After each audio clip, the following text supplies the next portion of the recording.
భగవద్గీత శ్రీమద్భగవద్గీత. జై శ్రీకృష్ణ. శ్రీమద్ భగవద్గీత 7వ అధ్యాయము జ్ఞాన విజ్ఞాన యోగము. ఇందులో 30 శ్లోకాల సారాంశం ఉంటుంది. శ్రీకృష్ణ భగవానుడు పలికెను, ఓ పార్థ, నన్నే ఆశ్రయించి నాపై మనసు నిలిపి యోగం చేసేవారు నన్ను నిస్సందేహంగా ఎలా తెలుసుకోగలరో విను.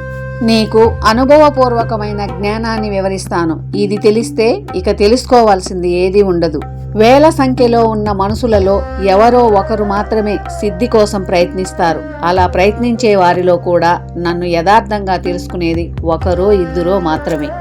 భూమి, నీరు, అగ్ని, వాయువు, ఆకాశం, మనసు, బుద్ధి, అహంకారం ఇవి నా 8 రకాల అపార ప్రకృతి విధములు.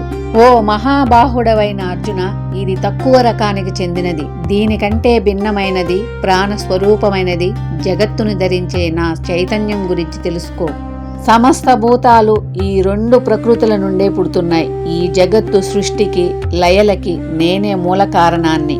ఓ ధనంజయ, నాకంటే పైన మరేదీ లేదు.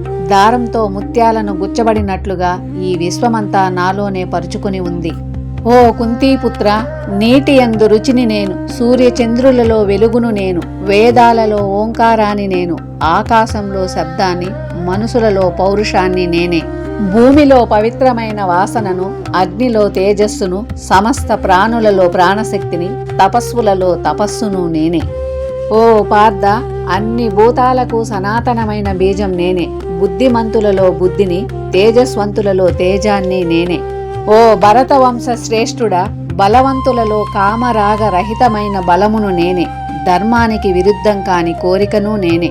సాత్విక, రాజస, తామస గుణాలన్నీ నా నుండే పుడుతున్నాయి. కానీ నేను వాటికి లోబడి ఉండను, అవి నాలో ఉన్నాయి. సత్వ, రజో, తమో గుణాలు, ఈ 3 గుణాల వల్ల లోకమంతా మోహింపబడి ఉంది. వీటికి అతీతుడనైన నన్ను అది గుర్తించలేకపోతుంది. గుణమయమైన నా ఈ దైవీ మాయను దాటడం చాలా కష్టం. కానీ నన్నే శరణు వేడిన వారు ఈ మాయను సులభంగా దాటగలరు. మాయ వల్ల వివేకం కోల్పోయిన వారు, అసుర స్వభావం కలవారు నన్ను ఆశ్రయించరు. ఓ భరత వంశ శ్రేష్ఠుడా, నన్ను సేవించే భక్తులు 4 రకాలు. కష్టాలలో ఉన్నవారు, తెలుసుకోవాలనే కుతూహలం ఉన్నవారు, సంపాదన కోరుకునేవారు, జ్ఞానులు. వీరిలో నిత్యం నాయందే మనసు నిలిపే జ్ఞాని శ్రేష్ఠుడు. జ్ఞానికి నేను అత్యంత ప్రియుడిని, నాకు జ్ఞాని అత్యంత ప్రియుడు. వీరందరూ గొప్పవారే, కాని జ్ఞాని నా ఆత్మ వంటివాడు. అతడు నన్నే పరమగతిగా భావిస్తాడు. అనేక జన్మల తరువాత జ్ఞాని అంతా వాసుదేవమయమే అని తెలుసుకొని నన్ను శరణు వేడుతాడు. అటువంటి మహాత్ములు దొరకడం చాలా అరుదు. రకరకాల కోరికల వల్ల జ్ఞానం కోల్పోయిన వారు ఇతర దేవతలను ఆశ్రయిస్తారు. ఏ భక్తుడు ఏ దేవతను శ్రద్ధతో పూజించాలని కోరుకుంటాడో ఆ భక్తుని శ్రద్ధను నేను స్థిరపరుస్తాను. ఆ శ్రద్ధతో వారు కోరిన ఫలాలు పొందుతారు. కానీ నిజానికి ఆ ఫలితాలను ఇచ్చేది నేనే. అల్పబుద్ధి కలవారు పొందే ఆ ఫలితాలు శాశ్వతమైనవి మరియు నశించిపోయేవి.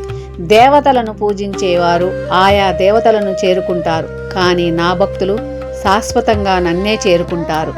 బుద్ధిహీనులు నా నాశనం లేని సర్వోత్తమమైన నిజస్వరూపాన్ని తెలియక సామాన్యుడిలా పుట్టిన నన్ను కేవలం ఒక మనిషిగా మాత్రమే పరిగణిస్తారు. నేను మామూలు మనిషిలా వ్యక్తమయ్యానని భ్రమిస్తారు. నేను యోగమాయతో కప్పబడి ఉండడం వల్ల అందరికీ కనిపించను. ఈ అజ్ఞాన లోకం నన్ను పుట్టుకలేనివానిగా గుర్తించదు.